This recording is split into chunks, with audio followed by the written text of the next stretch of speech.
Yo, yo, yo, Don Mafia. Welcome to yet another edition of the Don Mafia Report. Ladies and gentlemen, we're finally getting to the time of the year where there's absolutely so much Buffalo Bills news that I simply can't dedicate a single video to each and every single topic.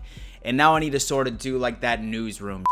And you know what, ladies and gentlemen, I'm fine with that because throughout this summer, it was very painful. I had to go on ahead and pull out a bunch of random topics out of my ass. However, I am sincerely appreciative that you guys seem to enjoy them for the most part. We have a couple of stories that I sort of want to dive into today. There's been a lot going on in training camp and around the Buffalo Bills world. Without further ado, let's just go on ahead and dive right in. And so we all remember about 2 days ago when Brandon Beane dropped the bombshell that the Buffalo Bills experienced their second opt-out, and that just so happened to be cornerback EJ Gaines. Now, don't get me wrong, we could be in a much worse scenario like the New England Patriots, where legitimately half their team decided to sit out in the 2020 season, but yet it was still a death blow to our overall depth of our squad. But luckily for us, Brandon Beane just so happens to be a proactive motherfucker.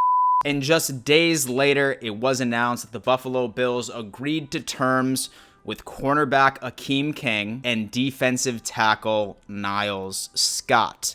Now, both of these guys have been depth players throughout the majority of their relatively brief career. Both of them are relatively young. And I'm willing to bet all of my personal assets, including my YouTube channel, that neither of them are going to be able to fill in the roles of our starters that decided to sit out in 2020. They're simply just going to be depth players. Don't get me wrong. I'm not seeing Akeem King being CB2 or even our slot cornerback by any means, but more of a situational type guy. And same thing goes with defensive tackle Niles Scott. But at the end of the day, it was a very, very important move because prior to 2020, we were priding ourselves on having depth in just about every single room in the entire team. And it looks like Brandon Beane went on ahead and made the right decision of bringing those two guys in. So let's go on ahead and take a moment of appreciation for us finally having a general manager who knows what the he's doing. And so right on to our next story. Besides the opt-outs of Star Lotulelei and EJ Gaines, we also had another death blow. You might remember my most previous video about how I thought that the Bills were in trouble because of the massive hole that was now in our offensive line room as far as from a depth perspective is concerned. But once again, I had to learn that why the hell would I ever question the Buffalo Bills front office? We all know that Jon Feliciano ended up tearing a pectoral muscle, and it ended up coming out that he was going to be out between 8 to 12 weeks. It almost seemed like a day later that news broke that the Buffalo Bills agreed to terms with Brian Winters, a recently released guard from the New York Jets. Now, I'm not trying to toot my own horn here by any means, ladies and gentlemen, but what I'm going to do is I'm going to throw up this tweet right here for you to gander at. And look at that timestamp, baby. I know. And let me go on ahead and put my crystal ball away. I've been flexing too much. But all jokes aside, this was an absolutely incredible move. Now, a lot of people are probably going to go on ahead and bring up that argument being like, oh, Dan, what's so great about him? The Jets went on ahead and they released him, dude. How good can he possibly be? Well, in my opinion, there's 2 points to that argument. Number one, the Jets have no idea what they're doing. And then number two, the Jets actually ended up drafting Greg Van Roten, who is also a guard. If I had to guess, they're probably just putting all of their cards into that player specifically. But back to the impact on the Buffalo Bills. We had this large conversation last video about exactly how we can fill that hole of Jon Feliciano not being able to be in the lineup.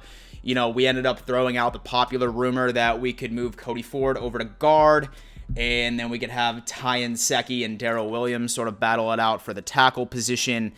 But now, since we actually have an established guard for who the most part is known around the league for being a pretty tough guy, I think that we may have found our solution here at right guard, at least until Jon Feliciano makes a full recovery by what he's saying week 4, but more realistically, we probably won't see him until week 6 or week 7. So great signing, Bean.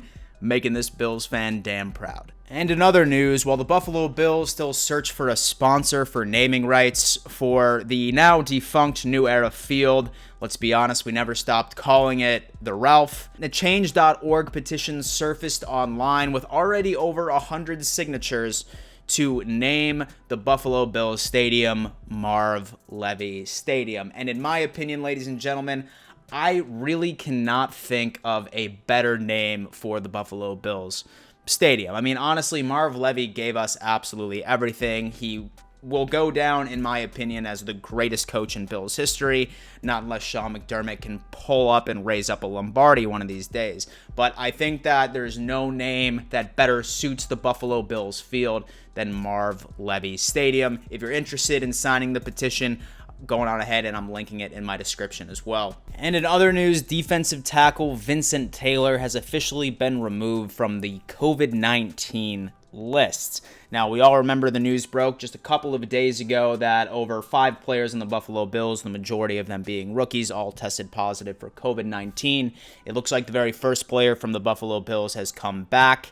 Now, let me go on ahead and say that when you look at other teams, not only in the NFL, but over across many other sporting leagues, it seems like the Buffalo Bills really hit the nail on the head as far as being proactive and addressing the issue at a needed basis. Now, what's fantastic about this is the fact that the Buffalo Bills players that were able to go through the COVID-19 protocols, make sure that they tested negative several times in a row before entering the facilities they are now in, and it looks like Vincent Taylor is one of the first to recover and come back and get back to work. And so let's hope that the Buffalo Bills just continue with this type of diligence and address the issues once they happen. The new NFL COVID-19 rules have been finalized. And right after a lot of debate from moving it further or moving it sooner, the deadline for players to opt out of the 2020 season is Thursday, August 6th at 4 p.m. Eastern Standard Time, and that decision just so happens to be irreversible.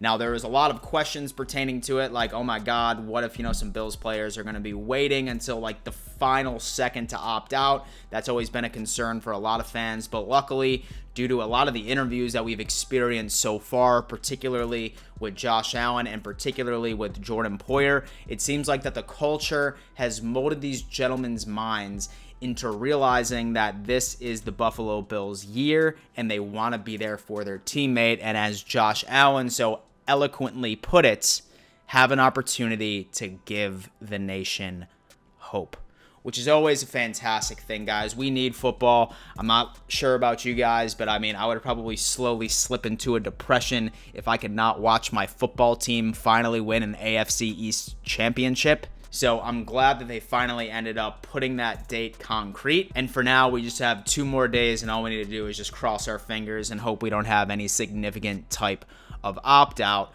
Right on top of that deal as well, they did a lot of changes to the practice squad. Now, practice squads are allowed to be up to 16 members. 4 spots can be veterans, basically meaning that in case that there was a COVID-19 positive test result that came back legitimately the day of a game, they don't need to be hopping through a bunch of red tape. In fact, teams are eligible to bring up a player from the practice squad to fill a missing hole up to 90 minutes before kickoff, which in my opinion is a tremendous way to handle the uncertainty of the world that we absolutely live in today. Don Mafia, that's going to have to be the news so far for Buffalo Bills training camp. Do keep in mind the best way to talk to me is going to be on Twitter. You can follow me at RealDanMitchell. Feel free to tweet me your questions. You can send me some weird shit. Whatever. Do what you want. I love talking to the Don Mafia. Besides that, guys, thank you again for tuning in. And above all else, let's go Buffa.